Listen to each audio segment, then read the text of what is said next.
Okay, hello everyone, and welcome to another episode of the Optimizing Mother podcast. This episode is very special because it came about through requests from mothers. There has been a new excitement and energy in the air since it's 50 years since the Rebbe launched Chinuch, a new excitement about the 12 Pesukim, and both staff in schools and mothers have been asking us. We would love to hear how this can be incorporated at home with our own children. And so today we are sitting here with Mrs. Risa Pewzner, wife of Rabbi Herzl Pewzner, who has spent 2.5 years immersed in researching with Sichas in English and is working on a parenting book on the 12 Pesukim. And we're going to get an early scoop of what that looks like in the Pewzner home. So welcome, Risa.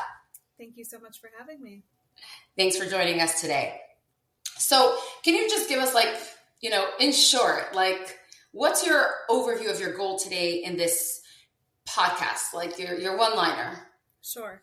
So I want to share how the Rebbe gave us an extremely accessible framework for being able to talk to our children, raise our children in a way that integrates every part of them as their very identity, not having Yiddishkeit and then everything else, like emotional wellness, but that Yiddishkeit can be the foundation of how you speak to them. And the Rebbe gave us a very specific language for doing so that seems to have perhaps slipped under the radar to a large degree until now.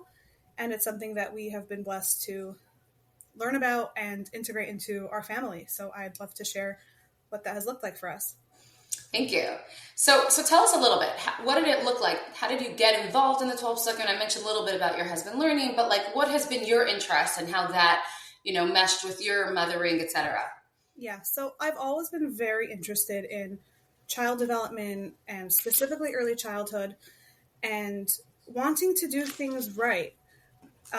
There's a lot out there these days, as we know. Things have come up, different methodologies, and some of them seem very, very helpful. Some of them, if you apply them, are very helpful. Speaking to kids in a way that, respects their autonomy and that you're treating them in a developmentally appropriate way. And you want to give them emotional safety and stability. And all these things are important, but they kind of seem like a separate, if you will, idea than how to have a Yiddish at home. Because even if they coincide at times, where's the Yiddishkeit? It shouldn't be a separate thing, right? And when my husband started researching the Pesukim for this project, we suddenly discovered that the Rebbe literally spoke to kids countless times in a very specific way, using very specific lessons that can actually turn this whole thing on its head and make it Yiddishkeit up, an identity thing. So let's say instead of trying to incorporate things into Yiddishkeit comes first, and the Pesukim give you the language for that. They're not just random verses. Obviously, they're not if the Rebbe chose them, but you can see very clearly when you delve into the Pesukim how to build a child's identity and shape them that they feel that way while incorporating any and every other thing that might be appropriate for a child's development. You mentioned Yiddishkeit not being separate maybe from emotional health. People always say though, happy, healthy, from, do you want to comment on that? Yeah, that's a very good example for this. So you can say, if you want a child to turn out from perhaps, you got to make sure they have emotional safety and they're happy and they're healthy and all those base layers are taken care of. And then layer on the Yiddishkeit on top of that. Whereas what's the Rebbe saying? You start with a kid's Yiddish identity. Teach them from day one. They're Hashem soldiers. And through the Yiddishkeit, there's no separation of you're trying to be good. You might be inherently good. That is the baseline. So let's say if you're trying a specific parenting approach, you might want to talk to the child in a way that only shows that they're good and you believe in it. And the kid could be like, well, why should I believe you? Where's the inherent goodness? You might be making this up. Not that they're necessarily going to say that, but they don't have a foundation from which to know that this is ultimately true. You're asking them to kind of guess their identity based on how you interact with them. So here we are giving them, with the Rebbe's viewpoint, a framework to understand who they are. You're going to tell them explicitly, you are good. You are untouchably good. Not like, okay, you're a mix, you have a yetzer hara and you have a yetzer taiv, and you're able to turn things on their head so that they experience things from who they are and their Yiddish identity, which I would love to elaborate on how that actually works in a practical way. Okay, so yeah, let's hear. What does that look like in a family? Yeah. Or what does that look like? So what the Rebbe gave us is a Chinuch language. And it's not for people with special training that you have to know how to be an expert educator. Regular mothers, just like you and me, if you talk the language that a person speaks, you're going to get results because they're going to understand you. And here, you're going to be talking the Rebbe's Chinuch language. You're not going to have a challenge of, how do I know if I'm doing the right thing, saying the right thing, am I giving my kids a proper connection to Yiddishkeit? You're going to take these Pesukim, and this is going to be the language with which to talk to them. Messaging like this. You are not a slave to Parai. Who's watching you proudly right now when you make this choice to do the right thing? And you're not telling them this is the way to live. You're not telling them things to do. You're bringing about their experience in an integrated way that by using these specific messaging and words in the Pesukim, you're going to be able to give over an identity. So let's do some examples. Yeah. Give me some stories. Yeah. So one of my children was playing outside on a long summer afternoon, and he's very much the type who will happily stay there until it gets dark and even then not want to come in. I called him in for supper. He turned and ran away. I called again a little louder. He ran a little farther. And all of a sudden, out of nowhere, he turned around and came running back home. And he was little at the time, so I was pretty surprised. And what did I say to him? That was incredible. You heard Johnny telling you, run away, don't come home. You want to play for longer? Don't listen to mommy. And you remembered you are not a slave to Johnny. You are not a slave to Pari. And you turned around and came back. Look at you. And he was so proud of himself. What was the messaging? It was all internal.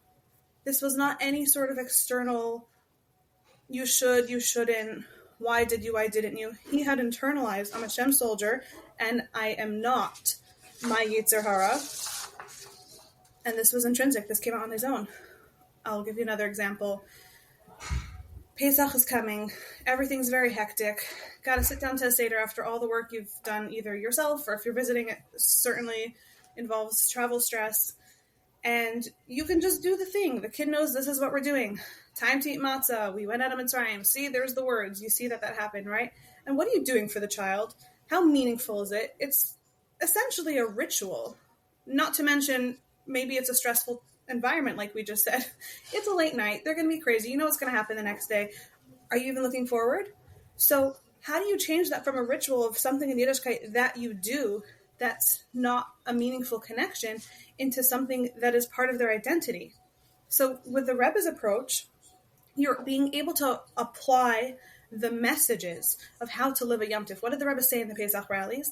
He taught kids how to see themselves for who they are, that they're not bound to the yetzer hara's influence. They're not slaves to Parai.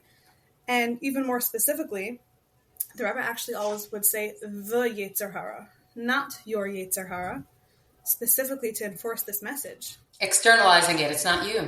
Absolutely. It's not the kid. So the kid doesn't just... And the Rebbe used Johnny also? Like I heard you using that word. I think so, and I'm actually not sure. It's the way we've sort of turned it into our household word, hey, Johnny, Johnny. I'm not 100% sure about that, but I guess we can look it up.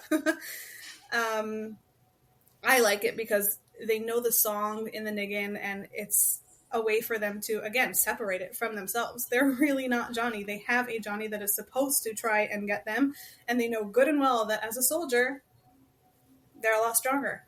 So let's say something like this with a Seder, the kid is not just going to ask, why is this night different? But why am I different? And if you have these concepts, they actually know. We went out of Mitzrayim. It's now personal. I did Pesach. I am someone who does not listen to Johnny. I am Hashem's soldier. And they'll reenact it. Happens to be one of my kids, as a 3-year-old, was singing Avadim Hayinu for literally 6 months after Pesach.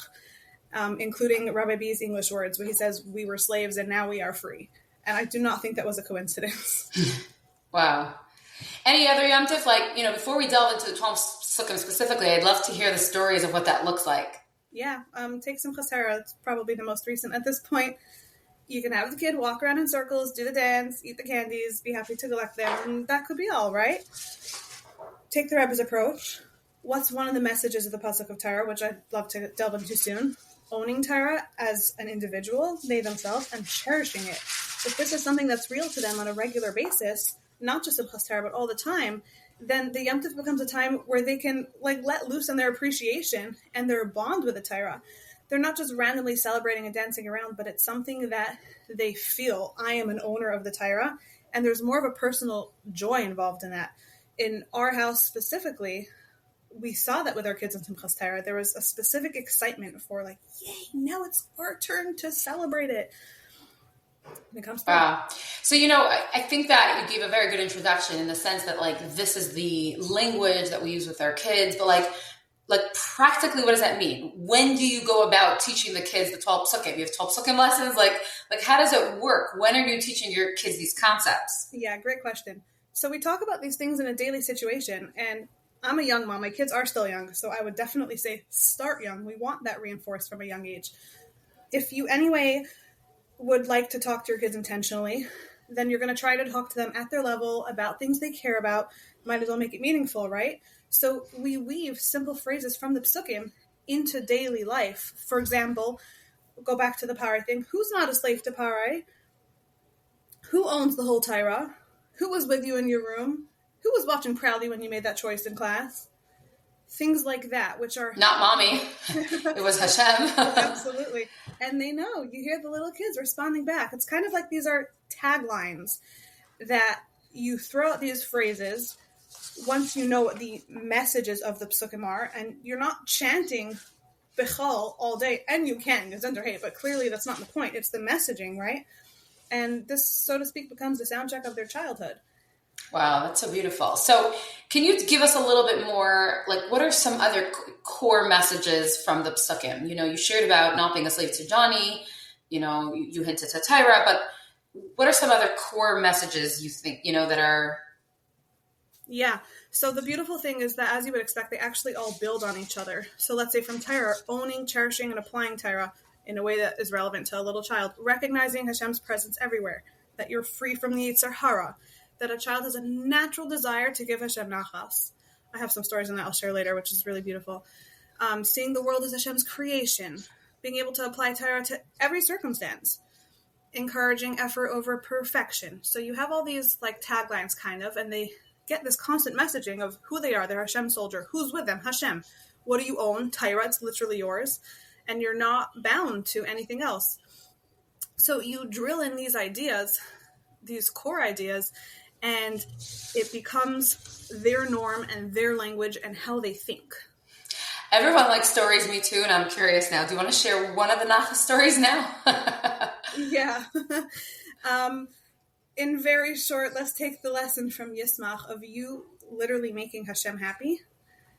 And Hashem is watching you and he's proud of you. And they really start to believe that. So let's say one of my children is a little more outgoing and spunky and impulsive. So he's going to come to the table by supper and want to down his food immediately, which is not surprising for any hungry child. But his brachos came out pretty mumbled for a time. My husband started to tell him, Hashem is listening to your words. And he didn't say it with pressure, and he didn't say it at a time that was judgmental. It was more, we're just saying, with a smile. And within days, this child started to come to the table and make brachos loud and clear and enunciated. Wow. He had an awareness that Hashem was watching him. Hashem was happy with him. And none of this was a forced lesson of what you should do or shouldn't do, and here's what's right and here's what's wrong. He realized from within, you make Hashem proud when this happens. Hashem is actually listening and watching. That's actually an overlap of a few Pesukim. V'hinei Hashem nitzav alav, the happy part of Yismach. Okay, so could you give us a little crash course? Could you give us some themes that run through the Pesukim and, a list of, let's say a mother, you, Baruch Hashem, were very lucky and you had your husband working on it, and so you got it organically. So if you could kind of now share that with us, what are, you think, the cliff notes of the 12 Pesukim? Sure. So let's run through some of them. Let's take Kol Yisrael, where it says, that you are a branch of my planting, the work of my hands, and Hashem takes pride in that. What does that mean for real? Hashem is like a gardener watching his plants grow, and every growth that occurs gives him more pleasure and more pleasure. So what does that have to do with a kid? Okay, tell them how great they are, how good they are. No, here's what's actually going on. Children love getting approval from their parents, giving them nachas, making them happy. You see it all the time, little kids coming over and telling you something, and it might sound inconsequential to you, but they're just so happy with your, oh, really? Wow, thanks for sharing, or however much detail you put into that.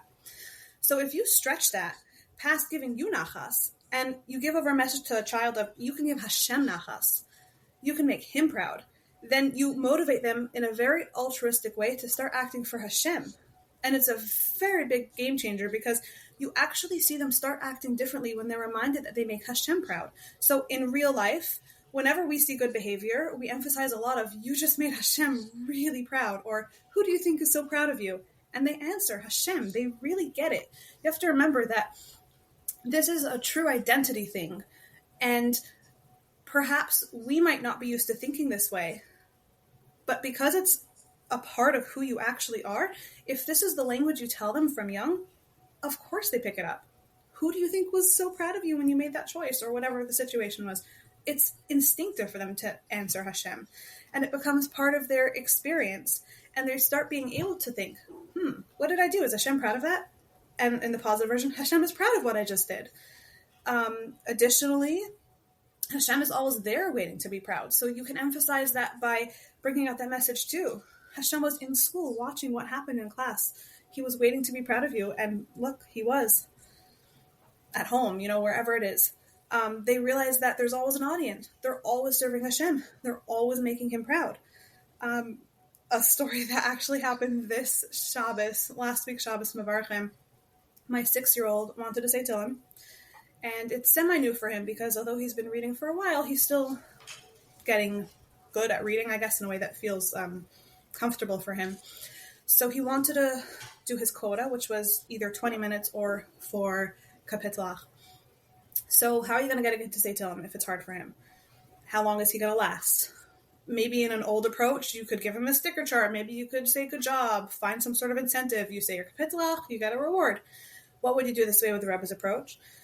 We told him, every single letter that you say adds a gem to Hashem's crown. Can you imagine? What does this look like for him? He's a kid who loves prizes, and external motivation does very well. So he could visualize something when you say a gem. He has these plastic gems that he sometimes gets as prizes. It's real to him. And they're actually a real visualization of what you're talking about, right? So he's counting the kapitlach, and he's counting the lines, and he felt amazing about himself. We gave him little plastic gems after every, however long it was, bunch of lines. And what happened is that he finished, he did extra, he didn't have to continue, and he chose to. And then he said, Tati, will I see these real gems in Hashem's crown when Mashiach comes? So you're not just giving a reward system. It's not just stickers for good behavior. He was doing this for Hashem. He was aware that he's Hashem's plant, and all of his growth gives Hashem nachas. He was completely connected to this idea that his intrinsic work is for something external, for something important, giving Hashem the nachas. Yeah, you could give a reward, but what's the more important thing, and what was motivating him? That he's making Hashem proud. And really, that's what will drive a child to do more than any other so-called system. Beautiful. Share more. Which other pasuk could you give us a crash course on? So we could go back to Torah since that's the first, which has a few messages. In short, that a kid should feel ownership of Torah, that the Torah is theirs. It's a personal gift from Hashem from the second they were born. In our family, whenever we're benched with a new baby, we have the other kids, obviously meet the baby, and we make a point of asking them, what's the present this new baby just got? Who gave the baby a present? And we emphasize, this baby, brand new, just got the Torah from Hashem. And we've had the siblings start to speak that way next to the baby, changing newborn's diaper. And the last time this happened, the siblings were saying to the baby over the diaper change, do you know you own the whole Torah? And that's what they were saying, not just look how cute you are or whatever it might be. And reinforcing that message from the beginning. They know that they are the owners. Or when they learn, we make a fuss about it, that they learn their Torah. They share something, celebrating that it's their ownership. During bedtime, I try and make a point of reading with them. Obviously, classic kids books for the younger ones, which we all love to do when possible. But as my kids are starting to get a little older, I wanted to read to them something a little more exciting, something that could continue from day to day. I remember as a kid, my mother used to read to us, and she'd, stop at the best part, and we'd say, wait till tomorrow. I wanted the connection that comes from that, all the things, right?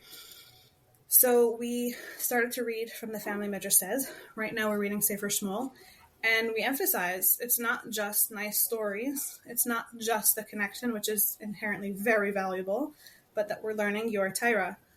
And it has a whole nother layer to it. Same thing with stories we listen to. Listen to a lot of Rebbe Burston in this house. My boys are very into it.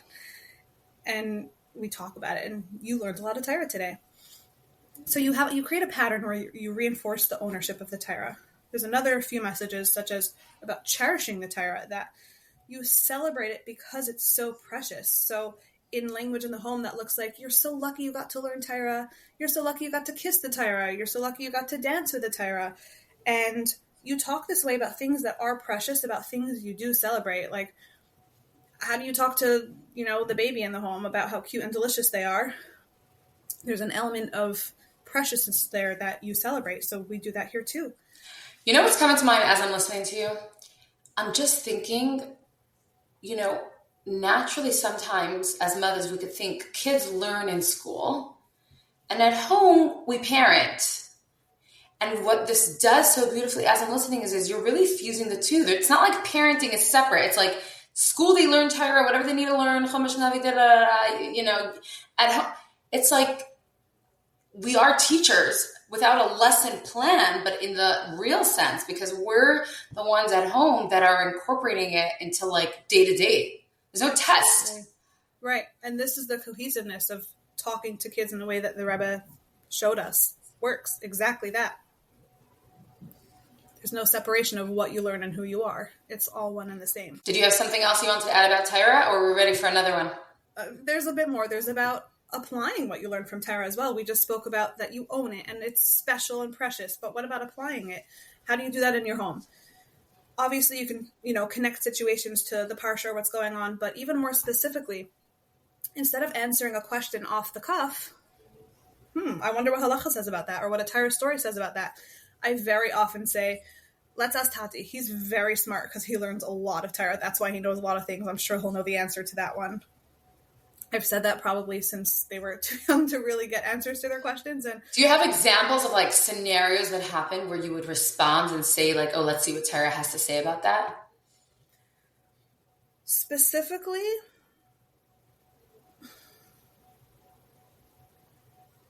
where it just kind of comes up organically, not one specific thing. It comes up very organically. They could be asking about anything at the breakfast table that may or may not be Torah related, but because we have this concept, I can't pull out a specific example. We try and take everyday situations and make them applications from the Torah. For example, learn about Yaakov and Esav, right? So what did we turn a lesson in table manners into? Being like a Yaakov. And it's something we've been saying for years. There was never a lesson like you're saying from school. It's just homemade application where you talk about eating neatly, talking respectfully, being like a Yaakov. Someone sits at the table and perhaps is still learning how to use a fork, and they do it anyway at that young age. Wow, you're eating like a Yaakov. You're a Yaakov Yid. One of my kids was not interested in taking his Shabbos bath. And his brother said, but it's a mitzvah. It says in Shulchan Aruch. And boom, the kid went. And it was his older sibling that was listening to the younger one. So there's sort of an intentionality in how this becomes their lived experience. You're not solving a problem that if you don't, then you this. It becomes the fabric of their existence. They're foundationally connected to owning Torah, cherishing it, and therefore it's applicable. Amazing.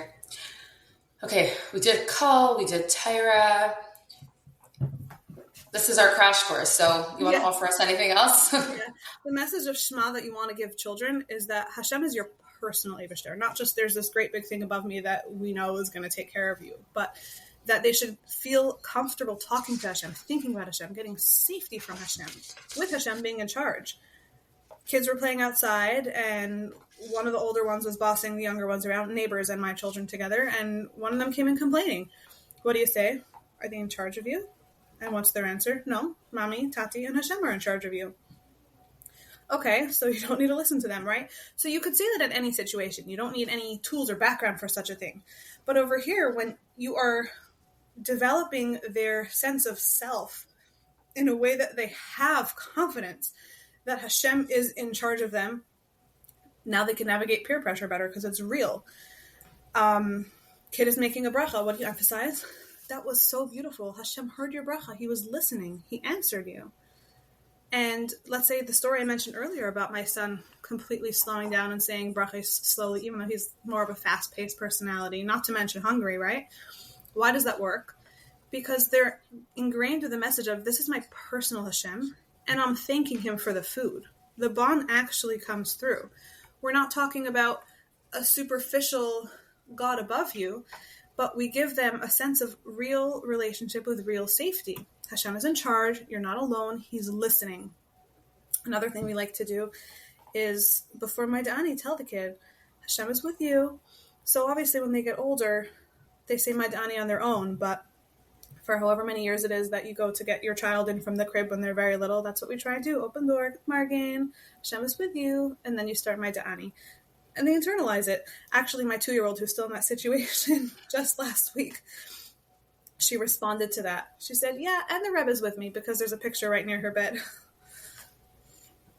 And it enhances the connection. It makes davening more real. Again, my kids are still young, so I said that you saw that with my child with brachos, but how much more so does that translate to davening? It's not just words that you have to say. It's not just rote. Okay, Risa, I don't know if we're going to have time to go through all of it. Maybe we'll need a part 2 of our Pesukim. But can you give us one more now? Yeah. So the idea of Vihine is you being Hashem's soldier, and it gives a child mission and a purpose. You have something to do. It's not just the built upon messages of Hashem is your personal Hashem, he cares about you, and you also love him, and you own the Torah which allows you to do this. But there's something that you need to accomplish. So let's say you're taking the kids to the store, and if you're going to brave taking a few kids to the store, it might not be the easiest situation. They might ask you for things. They might run around. Depends, obviously, at age stage and what's flying. So a so-called parenting method thing that you could do is prepare them. Tell them before you go in, we're only buying what's on the list. Stay next to the cart. Whatever the case is, which is great and very helpful, and I believe it's very important. But what would be a different way of doing it in more of the Rebbe's approach? Who are they? They're soldiers in Hashem's army. What else do you tell them? Okay, we have Hashem soldiers here. They're going to make a Kiddush Hashem and show everybody how a Jewish boy and girl behave. So here, it's not just how are we going to make this work. You're giving purpose to everything they're actually doing. And actually, once while shopping, it was after a long day of school. It was probably not the easiest time to have taken kids. And they were, kind of showing that it wasn't a good time. A worker passed by and said, I remember when my kids were that age, a whole bunch of little monkeys. And my kids were shocked to hear someone describe them that way. So we corrected him to the kids, not in the guy's face. We're not monkeys, we're soldiers. And you saw the relief on their faces. It's not just about being called names, but this is an identity thing they're aware of. So what's going on here? You're not just trying to have improved store behavior, but they're acting with a sense of purpose and showing it, and they understand that. So really what you're looking to do is cultivate this identity all the time, even when things are easy. Going to the sink to wash for Hamaitzi, okay, marching soldiers, let's go. We did that also. All the soldiers march upstairs for bed. And obviously my kids are still young, so I'm not saying you should do that with them when they're older. With your teenagers, right. We're talking about cultivating this from when they're young. You switch the language, they already have the core idea. So you're enhancing their relationship with Hashem in a meaningful way that actually motivates good behavior and therefore also growth. And again, these themes build upon each other, where you are a soldier, you have a mission, you make Hashem proud. And what do you expect to see from plants? You expect them to grow. You expect them to bear fruit. And now they know that they can, because they know who they are and what makes that happen. So going back to Vihini a second about Hashem being everywhere, like, I'm just curious, you know, you are so intentional about Hashem with your kids, but like, how does these Pesukim and everything that you're learning impact you? That's a very good question, because essentially you have to start with that. You have to believe these messages. So I'll give you an example. Recently I was struggling with something, and it wasn't the biggest deal, but it was at a very inconvenient time. Supper, bedtime, and it's hard to navigate your own stuff as an individual in those moments when you're supposed to be a very on mother. And I needed to stop and utilize some sort of a tool for myself. So in general, if I need something, I very much believe in telling kids where you're at to a degree so that they're not taking responsibility for your feelings. You know, I need a minute to self-regulate. Mommy's just going to breathe. I'll be back with you in a minute. And here, I stopped for a minute, and I imagined Hashem not standing over me, but like there with me, and this white, bright, beautiful light kind of shining down on me, almost like a spotlight. And I felt into that for a minute and imagined Hashem really there with me, giving me the strength. And it's a powerful visual if you have the moment to stop and try such a thing. But it really gave me strength to get through the moment. So fine, we got through, and I made the point of pointing out to my kids what just happened, because I want them to have such a tool also. Bring home the message in a realistic way. It was bedtime. It wasn't supper time. That's what it was. And one of my kids was struggling to settle, my 4-year-old, and he was pretty upset about something. Something happened in school. He wasn't feeling good about himself. So I shared with him, you know, what I do sometimes is what I just did. I remember Hashem standing over me, and he's watching me lovingly, and he's with me. And I offered to do this with him, and he agreed. So I made with my hands, you know, Hashem's light shining down on him. You're surrounded by this beautiful halakha light, and Hashem is with you, and he's watching you. And you saw his body relax. He felt the safety of it. Calm down. So something like this, Hashem is not a policeman. Vihine, he's standing over you. It's the identity part of it, where, again, relationship. The relationship, exactly. And that's normal to them because Hashem is their personal Eibishter. And again, all these things build together. And it all really just flows. You're modeling your intrinsic, I don't even want to say belief, because it's not a belief in the idea. This is something that you start to live by. And now they have a literal foundation that everything comes out of that. Oh, I have something to do and I'm having a hard time. I can picture Hashem's light with me. He's helping me. And it sounds like even before you had kids, you sound like you are have experience or a natural, almost like gift with early childhood and kids. Thank you. It is something I've always been passionate about. I always liked kids, was definitely one of the girls who was happy to do day camp in the summer and give things over. But I would actually say I have a lot of Hakar Satayf to Beis Rivka. I was never a Beis Rivka girl until Sem Beis, but I attended teacher training, the early childhood track, and completely transformed my life. Wow. Shout out to Beis Rivka Seminary. Big shout Plug. out. Yeah. Especially to Mrs. Hani Wolshansky, who was at the time the director of the early childhood track, and Mrs. Peril Stroh, whose school I ended up working in, thanks to everything she gave over. We learned, obviously, the technical things you need to know about development and classroom stuff, but really it gave me a foundation of what do little kids need, treating them with respect and validating them instead of just distracting, looking at a tiny human as a whole person. They're not out to get you. They're looking for guidance. And when you are aware of what their brain is ready for at the time, you can do that appropriately, right? Right. So it's interesting. So you had a lot of experience with kids, and now you have this whole new chinuch language. So how do you put that into place? How do you compare, I guess, and contrast like what your technical tools, as you call it, as opposed to like now this like all-encompassing hashkafa of, the Rebbe's Chinuch language. So you want to know what your goal is with Chinuch. Are you just giving messages? Are you just trying to treat them right? Or are you developing a literal foundation for a person's entire life?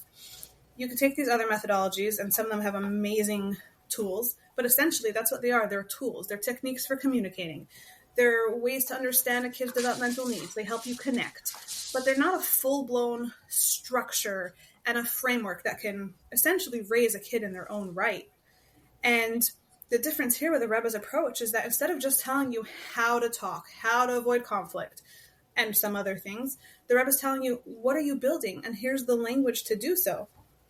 Like you mentioned a lot earlier, the, happy, healthy, from idea, which, by the way, I'm not in any way putting down. It has a lot of validity. Let's just say, what would perhaps the Rebbe's view on that be?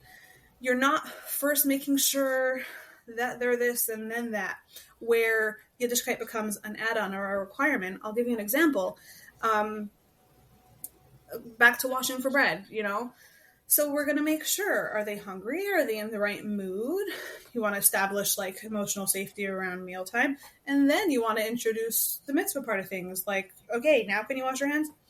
So that's okay. And there's a time and place for that. And obviously, even in the right kind of way, you want to make sure it's the right time that you're talking to them. When they're tantruming on the floor, you're not going to be like, you better go wash your hands, right? But we don't want that version where the mitzvah feels like an add-on.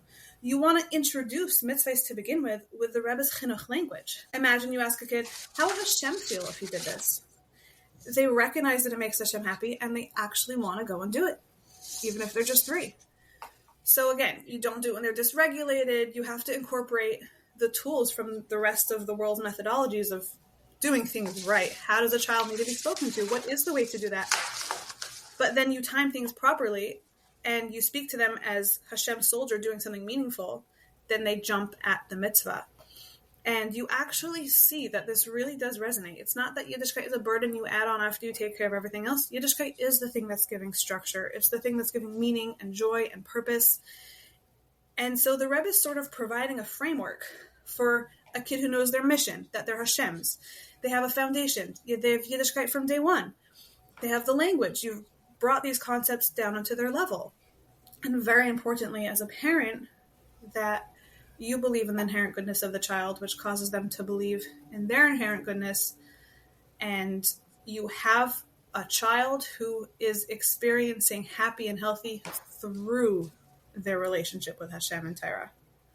That's so beautiful. I love it. You're getting their joy and their happiness and their emotional Yiddishkeit through Yiddishkeit, not as an add-on. That's so powerful. I guess any lasting words or message or takeaway. At the end of the day, we're raising beautiful neshamas, but also with Johnnies that are trying their hardest. So, how would you wrap up the perspective that you get from the 12 Pesukim that really helps us with this mission of raising our children? So here you're starting with who they really are and letting everything else unfold from there. When a child is acting out or resisting something, you're not busy thinking, okay, I need to make sure that they're okay and they feel good and safe about this, and then I can worry about the Yiddishkeit aspect. You're instead thinking, this is Hashem's child. Infinitely good. What's getting in the way? How do I speak to their neshama in a language that they're going to understand? Or in other words, what does this soldier need right now to fulfill their mission? So the Yiddishkeit isn't waiting in the wings. The Yiddishkeit is present in the interaction. And we as mothers, the more we internalize this idea that we really truly believe it, that this is who they are, and these are the messages that when reinforced will keep coming through, we'll be able to take every interaction from that lens. When we as mothers really believe in this and really give it over, then this will become the back and forth baseline of interaction where we know who they are and they know who they are. And when you have that as your core belief in how you're parenting, this is a soldier, what do they need right now and how do I help them with that? Then that becomes an unshakable foundation of you knowing their identity, they're knowing their identity, and there's no confusion. this is my Yiddish soldier. I am lovingly here to guide them. And you're really able to do that. Beautiful. May Hashem bench us all that with all our efforts of applying the 12 Pesukim, the Rebbe's Chinuch language in our parenting, may our children be, soldiers that the Rebbe is proud of and really overcome these external Johnnies and let them see it, see themselves as their real identities and ultimately Yismas Yisrael, bring Hashem's ultimate joy that he should be happy here, that he should be in his home with the coming of Mashiach now. So thank you so, so much, Risa. That was really inspiring and beautiful. Thank you so much for your time. And Amen. Thank you for having me.